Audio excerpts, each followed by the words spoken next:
New York Wrestle Media.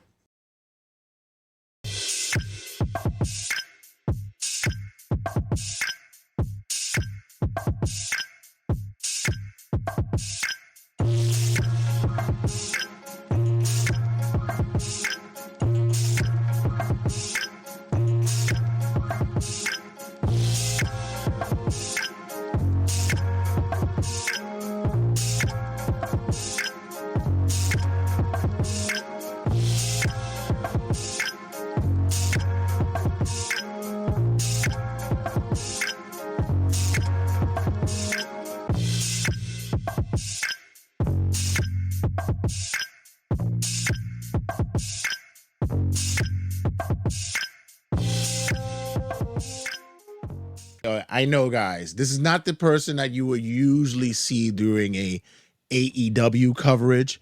As we do here, New York Wrestle Media, we tend to substitute for each other. Although substitute would be used for history and headlock scene, that's the theme. But that's all right. But yeah, any case, your boy Jay Santee here checking in with, of course, the AEW cover herself, Miss Arya, is sitting in the building with us, and we're doing our recap of AEW's Forbidden Door. And being an AEW aficionado that you are, what was your mindset going into this year's Forbidden Door? So it kind of what I said in our preview video to Mike. I was going in with not much expectation. The matches just seemed very standard down the whole card. The whole illusion of the Forbidden Door just isn't there anymore because all we see is New Japan wrestlers, CMML wrestlers, Stardom girls in and out of AEW throughout the year. So that was kind of the thing. I guess the name should be changed by now. Right? It's not Forbidden Door anymore. No, it should just be Open Door. It's like everyone's in. It's a house party. Let's make it a house party. That's what it is. Exactly. Bring drinks. Bring your own bag. Exactly. BYOB. So I went in with like, okay, it's just going to be one of those standard B-level pay-per-views that it's going to be great, but it's not going to be off the charts like the previous one. Like, Double or Nothing was off the charts. Any matches that you were excited going in that you were actually looking forward to? I mean, I would say Kenny Omega versus Zack Sabre Jr. definitely was one I was looking forward to. And definitely Swerve versus Ospreay. I would say those were the two that really... Oh, and also, like, last minute, I would say Mercedes versus Maya World. Because Maya impressed the hell out of me in that match with Athena. Right, and wasn't she like a last-second substitution for her? Last-minute substitution, and I mean, she's doing this while grieving the loss of her brother. Like, this is, so impressive to see that with everything going on in her personal life, she's so focused on what she has to do in the ring. All right, so I'm not gonna go into what was the YouTube show, that they had the pre-show. I'm gonna skip over that. I'm just gonna go to the main card. I believe opening the card, we had the Young Bucks squaring up against El Sky Team, Místico, Máscara Dorada, y Unbound, Shikingo Takagi and Titan. Fun opening match. I've gotten some people who are aficionados as you are with AEW, and they often say, how much more can we take with a Young Bucks team? And I was like, a lot when you could get them different people to get in the ring with and dance with. What's your thoughts? Yeah. I mean, first, this was the perfect way to open the show, in my opinion. Fun match. There was nothing to it. There was no storyline. There was no real like meat and potatoes to it. It was just three teams representing each promotion, and they just went in the ring and just gave it their all. And it made it a fun, exciting match to watch, to see the high flyers doing what they did. And that was it. It got the crowd going, woke them up, I mean, the Bucks, you have to, people could say that all they want, but the Bucks still go in there and they still give it their 100%. Right. To think that how many years have they been doing this already? And they still go in there and they look fantastic. Like, I think they look their best ever right now. They're in the best shape of their lives. And it's like whatever they were going through the last couple of years when they were the EVPs, is they turned it around big time. Yeah, I'm one of those that if I could take a Young Bucks match here and there depending on it is, but I always say when it comes to a pay-per-view, they always know how to bring it up and step it up a notch. Then when you get an individual like Takagi who goes in there and he knows he could bring that strong and that heat when he needs to be, and like you said, the mixture of Mystico and Mascara that gets in there, it becomes a different element of the match. It like I said, it's arcadey, but it's entertaining. And once again, the Bucks pull out a win here at 1750. Was this something that you expected to happen in an opening this opening match?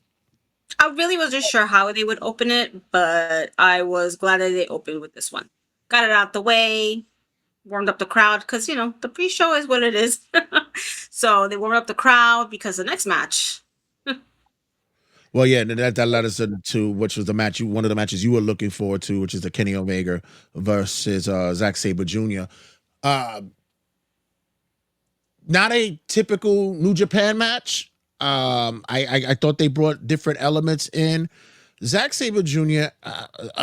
There's a lot of people who watch wrestling and they're like, well, his technique doesn't really transition well in the States. And I often say, I beg to differ. Especially if you're into that style, you recognize what the game plan is with his wrestling style. It's fun to get into. And with Omega, it's like you're watching someone who's supposed to be going out the door just seem like he's not going anywhere. Yeah, definitely. I love Zack Sabre Jr. From the moment I first saw him wrestle, I said, wow, this guy is, like I always said, he always reminded me of Nigel McGuinness. Yeah. Similar looks, similar style. And then when they finally had that dream match, it was like, yes. But I agree with you. His style, I think, fits in with AEW because it's not standard. Nothing in AEW is standard. Everybody there has their own style, has their own method in the ring, and he fits right in. I've never seen a bad match out of him, no matter who he's worked. They often have the chance to sit there and play with the ability to use the ring. And with these two, it's almost as though that it's like you're watching dance performers use every aspect of a stage. And that's exactly what these two did in this match. And I really appreciate when you watch that. Zach, to me, the only thing with him that often bothered me is like he just looks so frail, but at the same time, he just like you could tell that he knows it and he uses it to in his advantage when he goes into wrestling. Yeah, he's all arms and legs. Arms and legs. But again, like you said, he uses it to his advantage. He does all these submission holds and grapples, and you need that. You need the arms and the legs to do all of that stuff. And what I really liked about this match is it showed. I don't know if Kenny was legitimately not feeling well because he looked a little winded throughout the match. He looked even a little blue. He looked a little pale, a little blue in the skin. So I'm like, God, I'm feeling okay, But it kind of told the story of him knowing that he, like you said, he's out the door. He knows that his time is running down. Out. But he still has that one thing to prove is that he can still be a champion. Even if he just has the belt for a month, he wants to prove that he could still do it. Yeah, he still got it. So you could see that almost desperation throughout the match to try to get over on the younger Zack Sabre, the more fit Zack Sabre. And every little thing that he tried, Zack kept kicking out. It took him, like 3 one-winged angels to finally get the win. Yeah. And it's compelling to say the way that when you mentioned that, you notice that, that he's, he looked a little bit sluggish and probably dehydrated and such during that match that it took him 3 one winged to put him out, which is Mhm. it's just like, remember it was one of those finishes that was untouched, and then now it's like you could tell that they're using it as part of fodder for his career now. Exactly. Does this also tell you that this is a possibly like, he's got one trip in him left back to Japan before he's probably wrapping it up? Oh, wow. I mean, I don't know if he could see himself doing one more trip to Japan. I mean, he definitely has maybe one more title win in him. Hmm.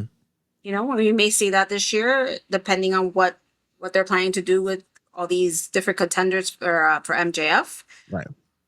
For Japan, I mean, maybe for Wrestle Dream and then call it a wrap. Yeah, that's probably what we have. Well, not to say that he's not, because he's going to go back to Japan and probably live over there anyway. But like like a last tour over there, yeah, I could see that as well. Um, Kenny gets the win here at 26:30. Um, Long match, but didn't feel that way because, like I said, the way that these two dance, it's almost like if you're watching like a an hour ballet that just went 30 minutes.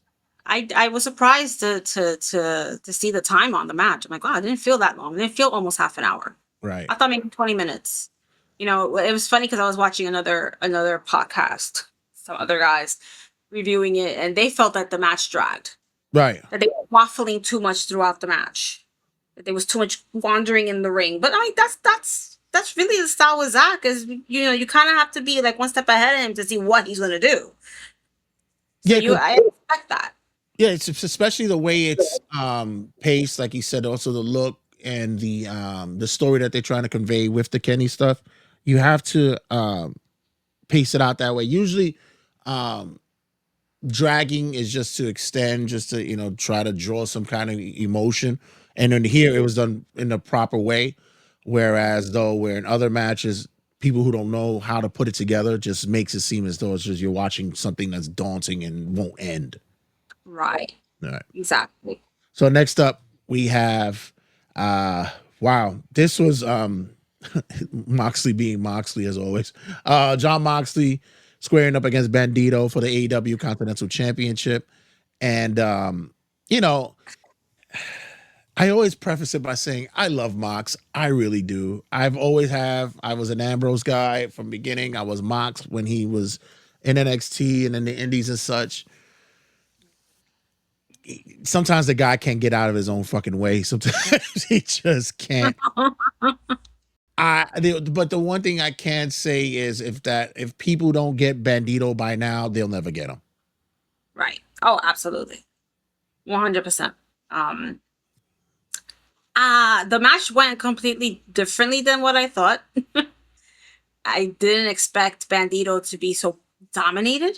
Mm-hmm. Know what I mean? But I can kind of see that was the goal when I heard the commentators talking about how he spoke about how much he respected Moxley. Mm-hmm. That he idolized him when he was younger, coming up. That he always wanted to, pay his respects to Moxley. And then you go into the ring and Moxley's just beating the living daylights out of this guy. Rips his mask almost completely off his face, which had Right. me like, I legit was like, oh my God. Right. Like it really like it that hit me because I always joke like I always want to see what these guys look like under the masks, Yeah, that's your big thing. I know that's your big thing. That's why I try to find every time somebody has Yeah, like unmasked pictures. I go, oh, gotta save that for Ari. absolutely. So I'm always like, man, that's just like Bandito's really one of the ones that you want to see because it's just the style of the mask really hides everything. You only see like a little bit of his eye. So when he just reached in and ripped it open so he could get into the bloody part of his face, and if you saw his whole face, Yeah, yeah, I was and like, I guess the blood did its job, right? yeah, and it just added so much suspense to the match. Like, is the mask gonna fall off his head? Like, is he gonna be able to concentrate in this match now that the mask is coming off? Like, is it gonna affect his ability to try to get over on him? Like, holy shit! Like the whole time I'm just sitting there like, where is this match gonna go with this? Like he's not gonna be able to get anything on Moxley because he's gonna be too focused on the mask. Yeah. When I watched the Gran Americanos match, it was like that occurred, and you're like, yeah, but I know what these guys look like. I know who's under there. With here, it's like, oh no, they're really gonna do this. It's just gonna, it almost felt like knowing what Ray is gonna look like, but they played it well. They did a nice it was almost like if it just became another fixture of the match. And when I say Moxley likes to get in the way of Moxley's like I've seen him wrestle. I know he can wrestle. He's solidified as a wrestler, but he just Right. doesn't want to wrestle. He just wants to do Moxley things. What's And a gas? and when I mentioned the whole Bandito thing, I say it's because we've seen Bandito do just exceptional things, and then being in this position in this match to the way he took it was like now you can see he could play both sides of the card. Absolutely, absolutely. And it's like they said at the end, like, you know, you gain Moxley and the Death Fighters' respect by taking it all. They Right. dish it out, and for you to take it and take it, and still, like, even if you lose, you still hold your head up at the end. Yeah. And that's how it ended. Yeah, he lost at the end after that brutal match. It was so brutal for him. And at the end, Moxley shook his hand. He shook his hand, and he actually bowed to Moxley. He showed him the ultimate respect. What's your thoughts about the new softer Moxley, the kinder, gentler Moxley? It's surprising, but it makes you wonder, like, what's really happening. What's Right. what's really brewing under this? Is this just an act, or is this really truly Moxley evolving from Yeah. being the weird, cruel, heartless guy to somebody who's like, you know what, I gotta give these guys respect because they're busting their asses just as much as I am. Yeah, especially with the year that he had prior, where he just had a few strings of bad luck matches and such, and now it's like you're looking at a respectful side of Moxley. I don't know. Mhm. It's kind of kind of unsettling for me. It's kind of weird, but yeah, Moxley gets to the win here by technical submission at 18-10, and like you said, brutal match for Bandito. Oh yeah. Next up, we get another one of those matches. Another guy that I respect wholeheartedly. We get Pac versus Shota Umino, and this for the IWGP Global Heavyweight Champion. And Jesus, leaps and bounds. I look at Pac and I go, anywhere else, I could see this fucking guy just be main event level. And in a match like this, like it just shows that he could fucking take it. Hmm. What was your thoughts with Pac coming in and working with a guy like with Shoto at this time? Gosh, fantastic match. But again, he's one of those guys that he doesn't put on a bad match. He doesn't. Like he could wrestle a paper bag and still put on a master class. Yeah. He's just so good. And I personally like how his look has evolved. He's changed. Hmm. Like he's no longer hiding behind a veil of his hair. He's showing who he truly is. And I also like the gear, almost very Heart Family that Yeah. he's been wearing. Like, with the singlet, either the shorts or the long ones, like Owen wore the shorts, Brett wore the, and I think he wore the shorts for Owen, since the Owen tournament was finishing up too. Right. I think that was his way of dedicating something to Owen, honoring him. He almost looks like Um, an action figure. Like he has like a GI Joe or he like one of those kind of looks. he's got those arms that are just larger than the rest of him.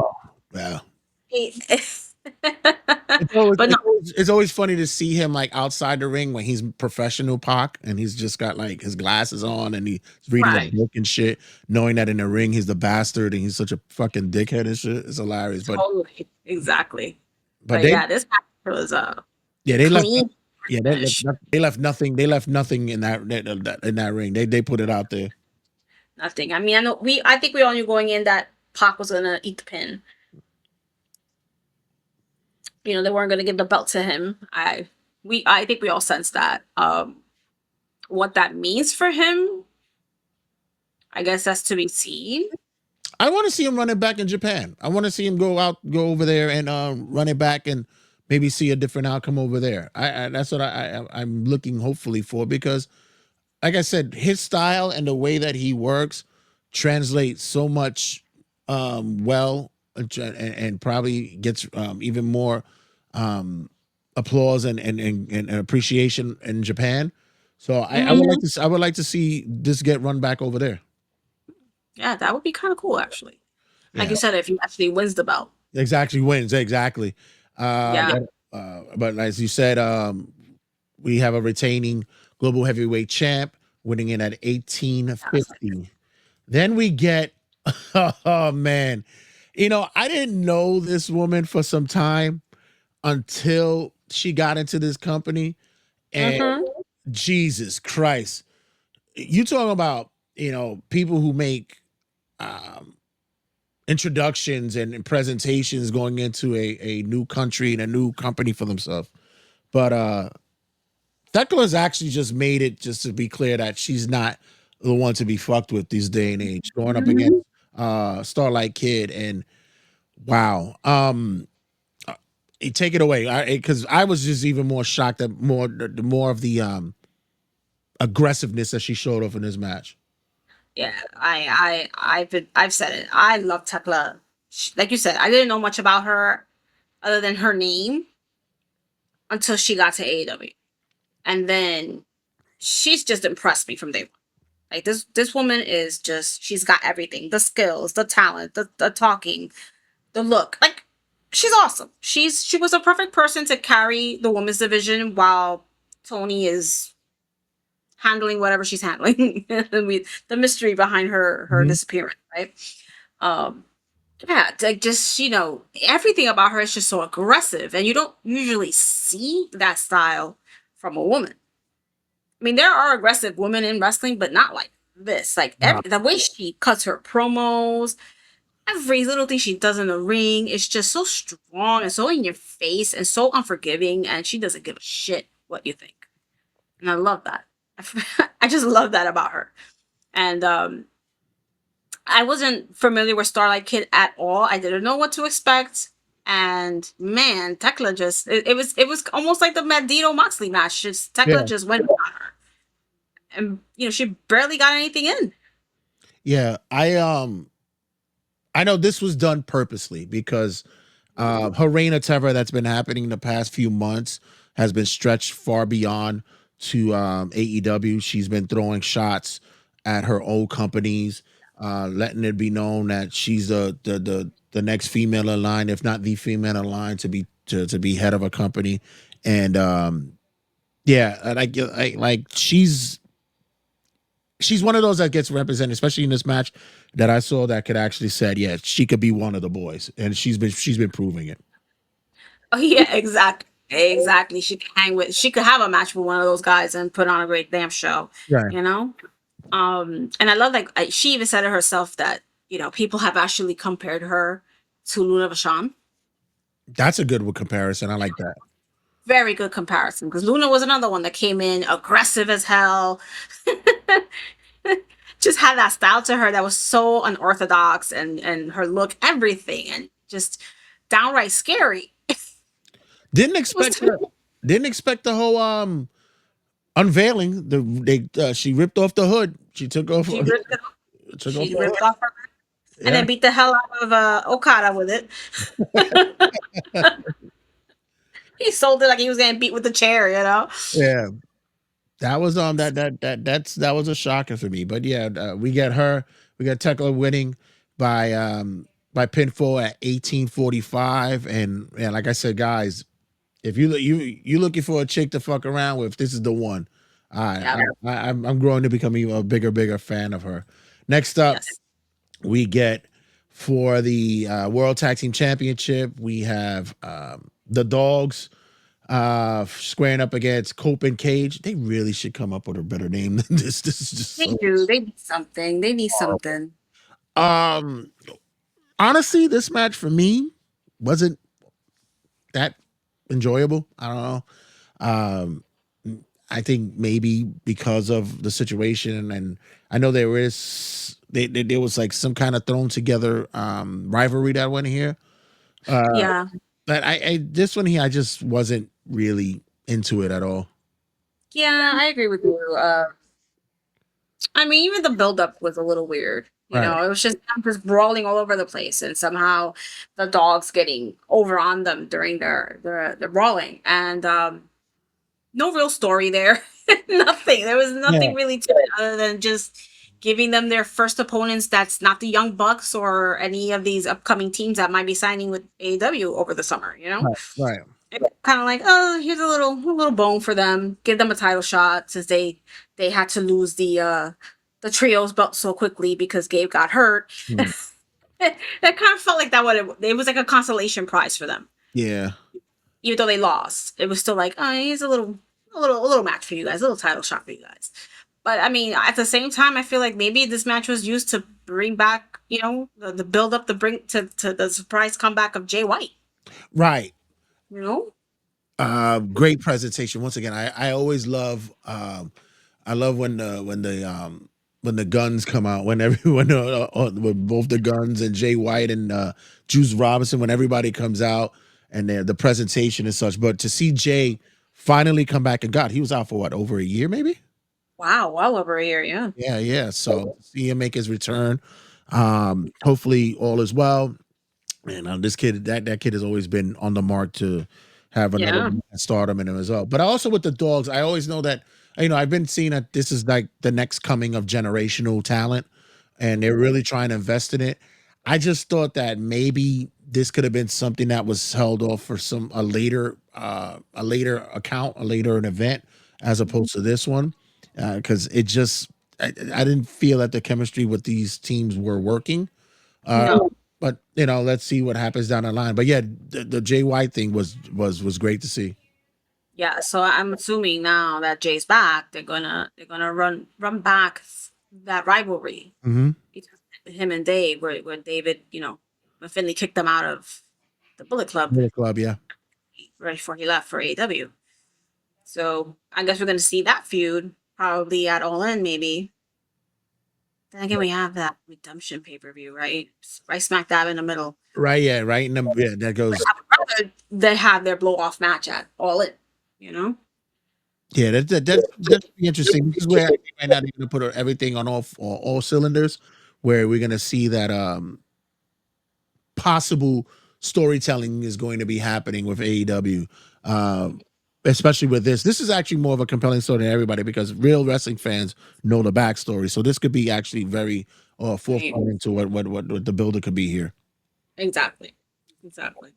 Um, we got Copen Cage winning by pinfall at 16:45 to retain, and then lined up for the Women's Owens Cup final. We have Mercedes Monet squaring up against Maya World. We discussed earlier that Maya came in as a substitution and basically uh, been killing it, especially due to fortunate events of her here.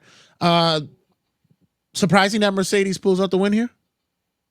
Not surprising. I think we all kind of knew that, Mercedes was gonna win the match at the end of the day because the winner gets the title shot, right? And we can't see Maya World being the opponent for Tekla at All In. It has to be Mercedes. She needs to level up. She needs to level up. She already lost all her belts minus the Owen. Right. And she's not going to be one to go back for the TNT title, I mean, TBS title. She's going to go for the world title. And this is it.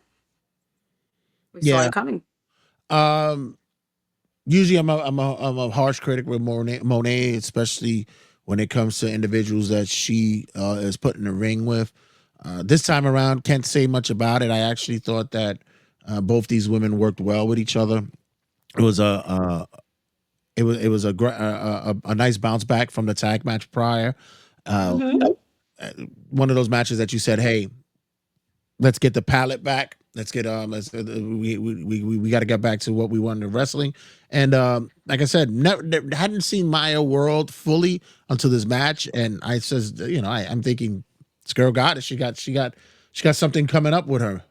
Yeah. I mean, I believe Athena trained her. Right. So, And it looks like something's gonna start up with Athena after this. Maybe she'll be the one to dethrone Athena Mm, to win the Ring of Honor belts, because they haven't given it to Billy. And how long have they been running around with this whole minion thing? Like 3 years now. right. So I mean, if anything, they could do it with her. And I mean, it's unfortunate because she is in a tag team with Hyann, Mm. but Hyann could hold her own too. She's pretty good too. So split them up for a little bit. They could still be a unit. Well, let them do a couple of singles runs there and see where it goes. Yeah, I You don't know, don't think.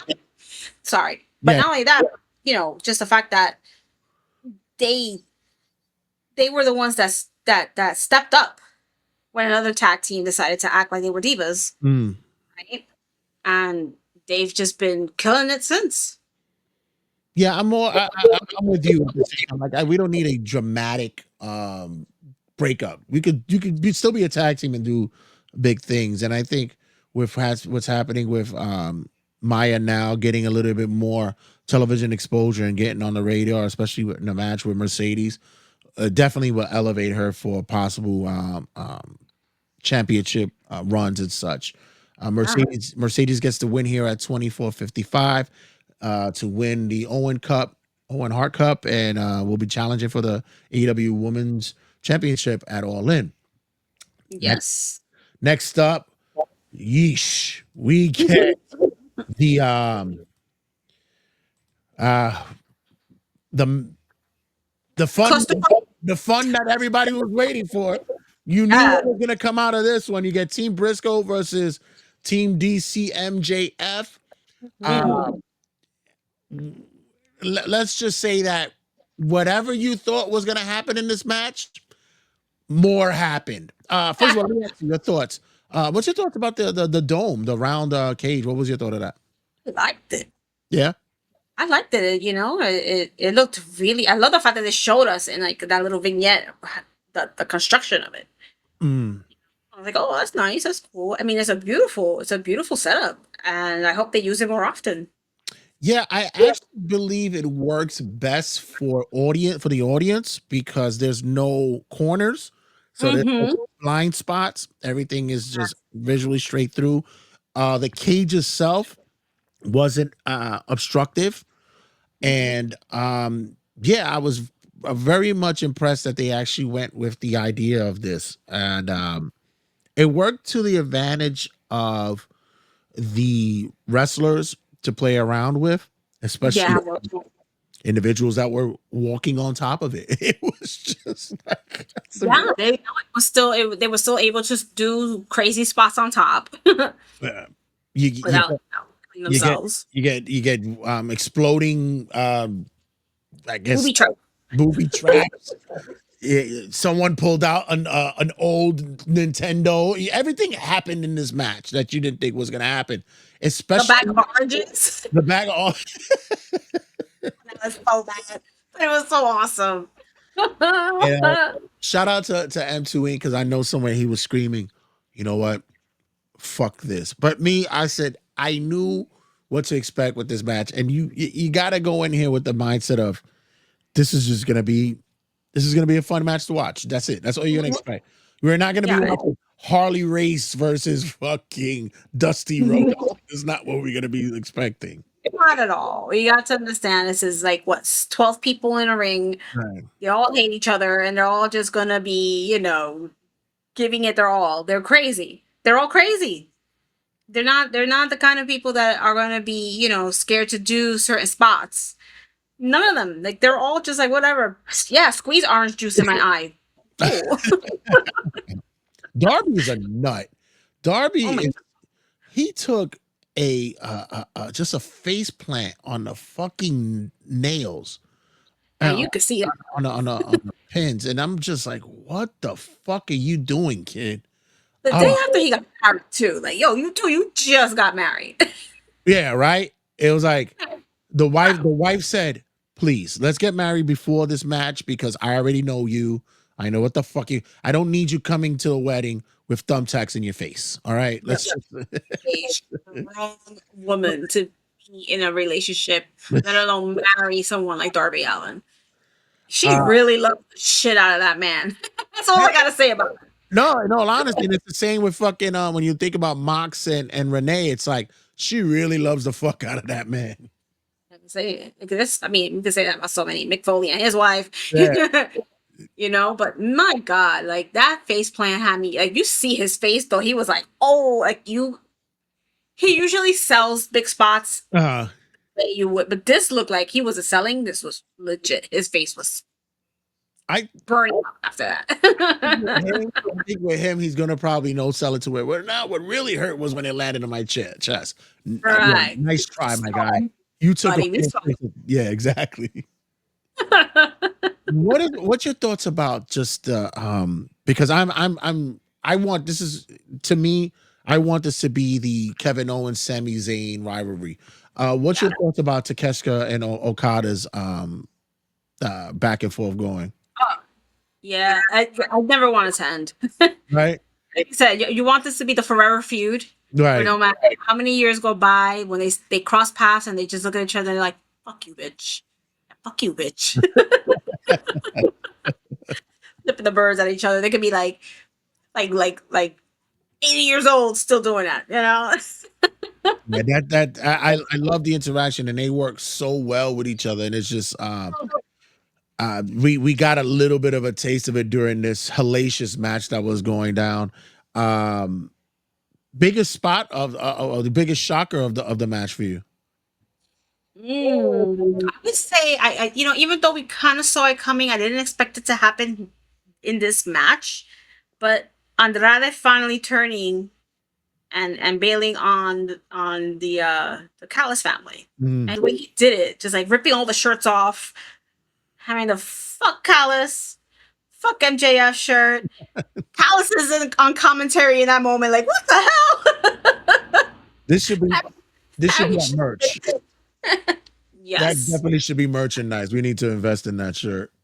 Yeah, because I really thought maybe what we would have seen, like let's say, you know, Briscoe would have lost, right? Let's say he didn't get the win. I thought maybe we see Andrade be the one to get the pin, and then tell MJF, well, I helped you win. I helped you, you know, not have to fight Mark Briscoe. Give me the title shot now.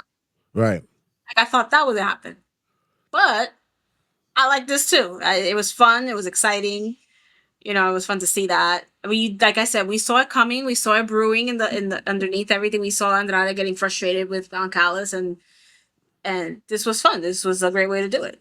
Jesus. Plus, the fans have been so like behind Andrade lately, so it worked. Jesus, Kevin Knight taking that fucking bump from the top of the cage. What the fuck? That the way he just let himself drop. Oh, I God bless these guys because it couldn't be me. It couldn't be me. Hell no. I take a step off the sidewalk the wrong way and my ankle's broken. Jesus fucking Christ. By the way, I haven't had you on the show for this and I had this question. What's your thoughts about the new the Leo Rush thing? I think I love it. Right? I love that kind of stuff, you know. And he's so fun to watch because you can see he's loving every moment of it. Mm-hmm. He's having so much fun doing this because he knows that it's freaking some people out legit, but it's also so endearing, almost a little charming Mm-hmm. to see him do that. Like he's so good, and he did it in a way where like we didn't see him for a bit, and suddenly he comes back and he's just this creepy little troll, little golem looking thing. Yeah, I was sitting there going, I was like, I wonder if one day he was on a flight from some event on his way home and just came across something on the plane and he's watching and it became Lord of the Rings and he just said, "Holy shit, I can do this fucking character." Like that's so random. Because we know that we in the last couple of years you see some footage of him in the indie scene where he was doing that Blackheart character. Right, right. This is almost like an evolution of that. Like it's Mhm. different. Right. Like he shaved his head. He even like he put some weight on while he was out for a little bit, Right. or wherever the hell he was doing Ring of Honor or whatever.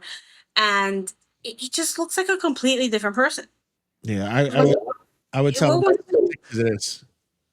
he popped up, when was it? During the casino Battle the Royal. battle royal. I Right. thought it was Jey Uso in the ring. Yeah, he does. He did have that look going. Yeah. Yeah, you know. But yeah, this is a fun, good look. He's everywhere. He's been the kids, fans, everybody's pulling into it, and then the whole my precious ring thing. It'll be it's just perfect and stuff. Yes, Uh, yes. I mean, the way he pops up out of nowhere, so good. So Team Briscoe gets the win. He had 30-50, which gives Mark the chance to he earned a AEW World Championship match against MJF down the line. Well, it's And tomorrow. They already booked it for tomorrow. well, look at that for tomorrow. Right. He came out and said, "I want my title match this week." Yeah, let's not stall, guys. Let's get it out the way. We got more bookings going on. Exactly. And finally, for the Owen Hart Men's Cup final, we had Will Ospreay versus Swerve Strickland. Um, what did you expect from this? This is you got exactly what you was gonna get. Yeah, absolutely. I mean, we knew that these two were going to go at it, you know, at each other's throats. We knew we were going to see a side of Osprey that we hadn't seen before with all the work he's been doing with the Death Riders, right? Right. And he was just, he was super aggressive throughout this match. Just the way he flung Swerve into those steps. Like he was trying to set up the Styles clash, and Swerve was resisting it, and he just swung him like a sack of potatoes, like a bag of ice that needed to be like deconstructed a bit. Como un basura it's like trash. But what's crazy is that it's good to see that because Will has always been talented. Has always been one of those guys that's been recognized as the most athletic, can be seen in the ring and such. But it's also good to see that he can evolve as well and prove that he could be aggressive and show that side and the toughness as well. But Swerve is just leaps and bounds, just doing what wrestling should be done when it comes to not only black athletes but all wrestlers should be looking at, which is be able to go in the ring with anybody and fucking put on a great match. I thought when you heard what the fan base was when they have their back and forth and such, you could tell that room was just split 50-50 down the line. Swerve's another one. His evolution has been so tremendous. He's just getting character wise just darker and darker. And you think, my God, he's already pulled off so much crazy shit in the last couple of years with his feud with Hangman. Like, Yeah. where else is he going to take this? Like, how much further is this man going to go with the depravity that he wants to show? Right. Right? But the cool thing is, I mean, first of all, the bleeding that he was doing was crazy. Like, I legit was worried for him while he was bleeding. Yeah. It was gushing out of his head, Like I said, shout out to these individuals because I get a migraine and I just want to go to sleep. These guys are fucking gushing everywhere. Right? You get a pimple and you're like, oh, it hurts. Especially it's a blackhead. Does this match, and especially the outcome that occurred, does it hurt Swerve down the line? What do you think happens here? I don't think it hurts him at all. I mean, I think we all knew going in who was winning this. We knew that it was going to be Ospreay. He's going to get that title shot no matter who it is with. He's going to get it at All In. Because if he wins, he has to win out. He has to win in front of his hometown. I don't think this hurts him at all. I think that if anything, it'll just make him more hungry. Mm. And we'll see more aggression come out of him. Hell, even Nana's been acting all aggressive too. We haven't seen that side of him in a long time. Shit, old Ring of Honor days. Shit. Mm-hmm. Yeah. He actually wrestled. Yeah, exactly. So this once again was great finish, great main event. We have Will Ospreay gets the win at 35-30 to get his AEW World Title shot at All In. And like I said, I want to see what's next for Swerve after this, because they got to give a gimme to him. There's got to be something on the line for him. Yeah, I mean, I think he and Kenny still have some Unfinished business. business, and he also has unfinished business with MJF. They've always been teasing these two Mm-hmm. for the last 2-3 years, and then injuries and whatnot got in the way, and they never really had that match.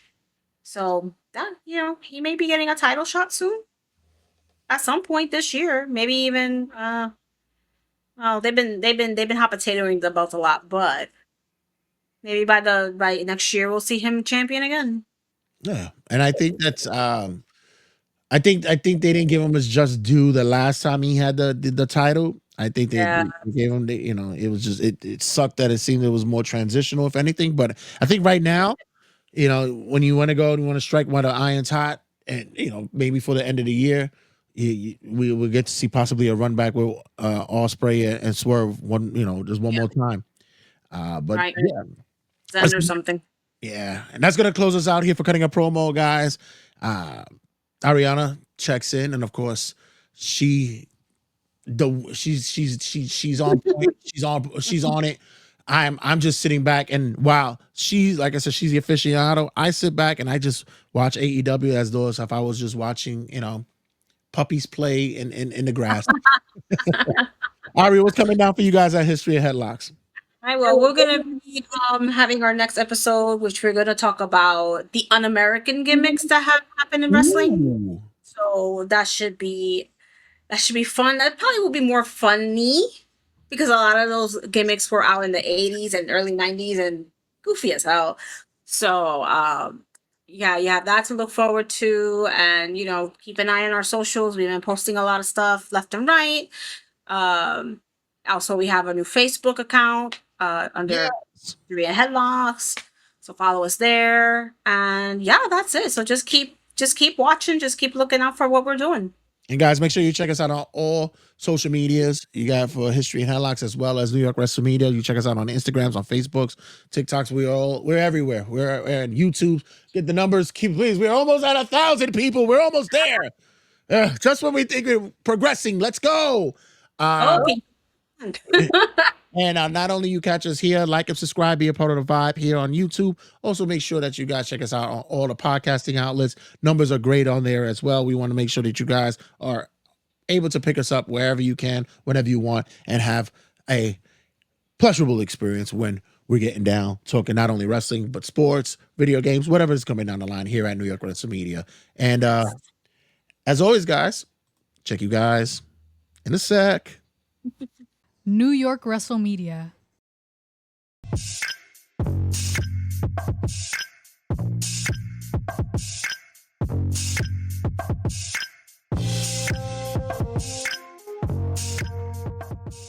Turnbuckle Tabloid.